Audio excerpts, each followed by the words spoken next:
turi kwitegura dutegura n'abana ku bijyanye n'ingamba nshya zo gutsinda mu mwaka mushya bagiyemo. Twiteguye neza cyane, nkanjye nditeguye, mfite n'uwatsinze ngura ibikoresho by'amashuri, amakayi, minerivare, kandi ishuri rizatangira njyewe nabigezeho rwose. N'abamotari twiteguye neza kubera yuko turabizi neza yuko ababyeyi n'abanyeshuri bazakoresha moto cyane muri iki gihe cyo gusubira ku ishuri.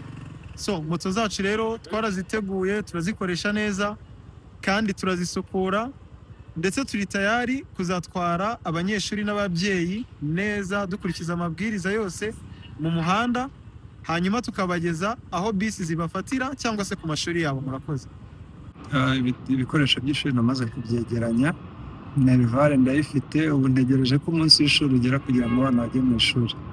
Niteguye itangira ry'amashuri, nshaka amakayi y'abana, nshaka minerivare y'abana, nshaka n'inifomo kugira ngo abana bazajye gutangira nta kibazo bafite, bararangije kubyitegura.